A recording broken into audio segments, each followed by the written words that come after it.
Hello guys, I hope you're all having a good day so far. I am off to physical therapy right now and to head to my neurologist. They're at the same building, so it's not a huge deal or a huge difference. But I wanted to pop on here really quick and check in with you all and say I hope you're having a good day. I wanted to post a quick video because I've been posting on and off light, heavy stuff on here, and I think doing something light and fun, but, still focusing on the hard-hitting topics is important. So I'm going to jump on here right now and real quick just do a fun short video. So I have been getting a lot of questions from people that they were asking, what do they do for a first, smaller pet for their child? They don't want to commit to a dog or a cat, and I always tell people everything's a commitment, whether it's a lizard or a hamster or whatever it may be. It's all a commitment. They're all living beings. It's not, oh well, it's littler so we can do trial and error stuff on that one, because that's not fair to them. So first of all, there is no starter pet per se, but there are pets that I feel are easier than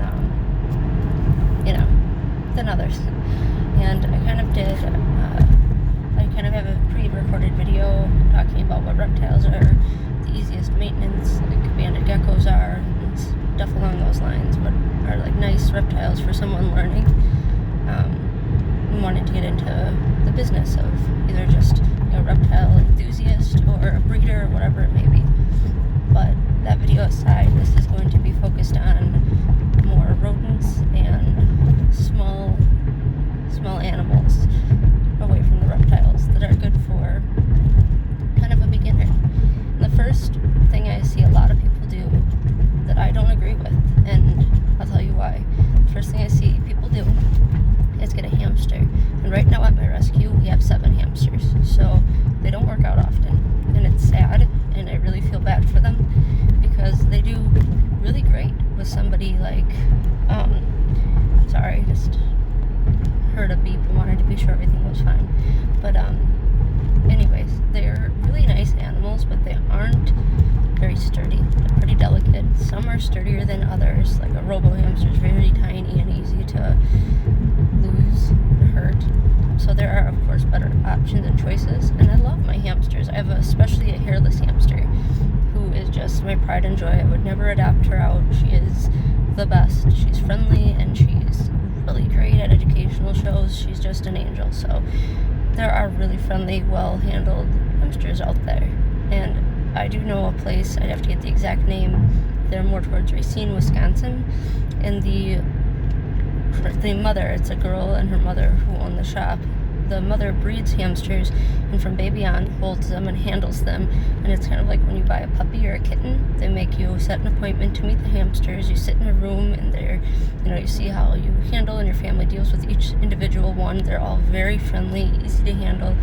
If hamsters are handled that way, or a rescue, not at all that a rescue is better than the next, but we handle our animals a lot and make sure that they are, either safe to be adopted out, or if I keep them, I want to give them the best quality of life so they can either participate in the educational shows or not, or they can just be one of the rescues at my place. But I don't want them to be terrified of people, because if I'm going in and out, bringing rescues in and out, it's just not fair to them. So they are more handleable than just going to your local pet store and getting one. That being said, they're very delicate compared to some animals. They're not the most fond of being held and played with compared to some other animals. And all of that aside, they have a really, really nasty bite. They take maintenance and understanding and time to acclimate to you and whatever else, the family. And if you do get bit, it hurts, and it's overwhelming to small children.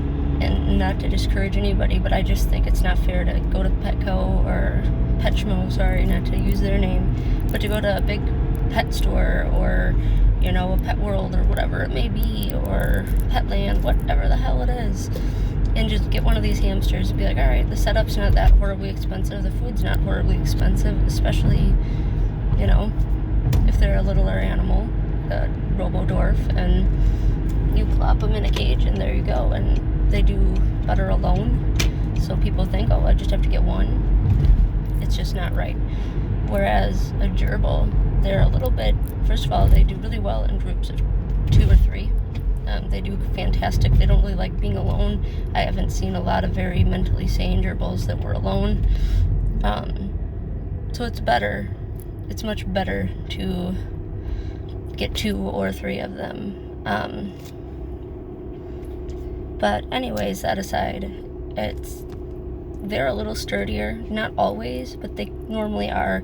They're less nippy and less afraid of people because they're more outgoing and more forward, I'd say. They take about the same size tank. They like to get them a nice big tank and a lot of toys to play with. If your kid does start to lose interest, which sadly happens a lot, they'll have each other to play with, and as long as you keep the tank clean and rotate their toys around, they're able to live a happy life together over a hamster being alone and being terrified of you, and it's kind of like torture every time you handle it because a little kid doesn't know how to train a hamster. So it's just a better bet, in my opinion, is to get 2 gerbils. Try to get them from somebody reputable if you can, or somebody who had been handling them, who is just not looking to keep them anymore. If you have to go to just a pet store, that's fine, I guess, but just know you're going to have to do the work for your, before you let your children go in there and terrify them, you should, as the parent, handle them and kind of, get them acclimated to people very slowly, and don't get frustrated and mad at them, just really slowly acclimate them. Another thing is guinea pigs. Yes, they look terrified and run around and squeak a lot, but that's because, again, at pet stores they're not really handled or dealt with. If you find a guinea pig breeder, they are more sturdy, they're hilarious, and they like to be handled and pet and cuddled, and I've seen a lot of people disagree with that and say they're not the most friendly, but they can be. If you get them from a breeder that handles them from birth on or very close to birth on, and that teaches them little tricks, gives them treats, really actually takes care of them, and doesn't just look at them as a pet to put in a cage, then you're really going to have a lot of luck with that. They're a little bigger, so they're not as intimidating for some reason. When they're slightly bigger, they're not as scary to kids, but they're not huge, they're not a dog or a cat or something. They're just, a little smaller than a rabbit, basically. And rabbits can be very nice too, but again, they're very sensitive and their care is a little bit harder to keep. So I'd say like a gerbil, a guinea pig, again, those are the type of animals that are pretty good together.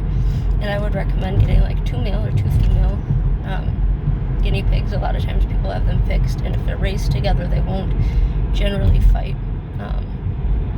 Some people want to keep a group of 2 or 3 together, some people don't, and think they're better off alone. Again, I think because of how your kids could be, if you can find 2 that were raised together and maybe are a good year old now, that's a very good place to start, because they've been handled for a year, they've known each other for a year, they'll have a good routine set up that they can kind of give you specific instructions on how to treat them and how to work with them and what they enjoy, and it just gives you a really good starting place to be with your children and to have an animal that's not going to be hiding and terrified or biting at you all the time.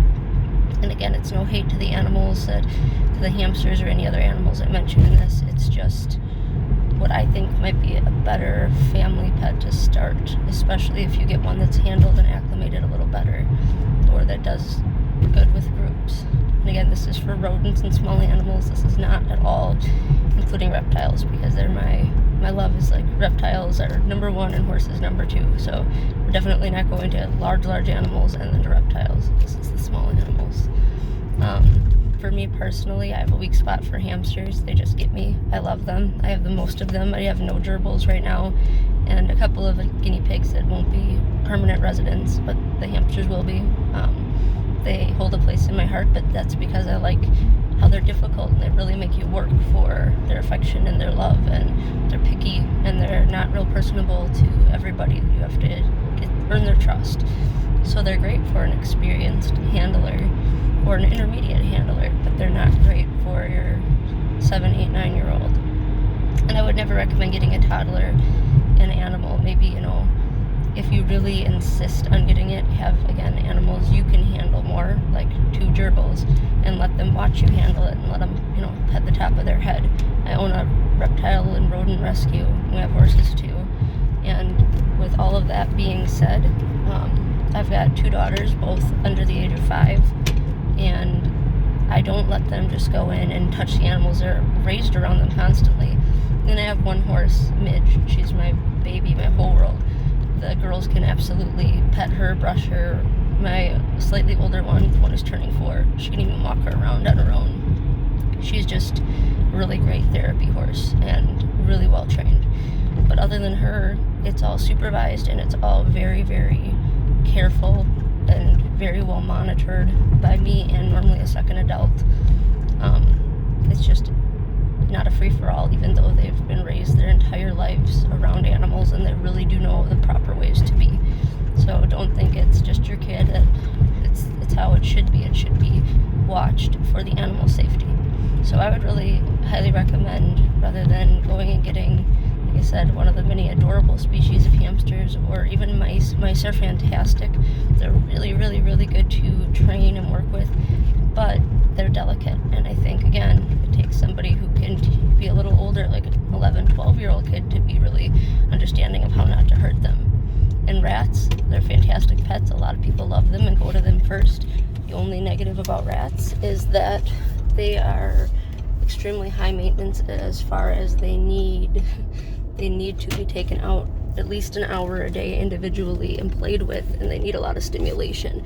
I've got 3 rats of my own right now. I'm looking to get looking at a 4th that's going to come in as a rescue. Not that I'm looking to get for myself, I should say.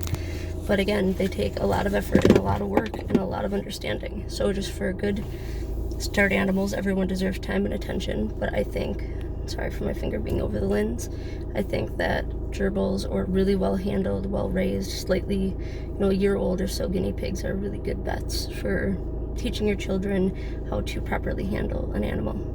I love you guys. A more serious but still fun video coming up, hopefully later tonight. Have a good day, guys.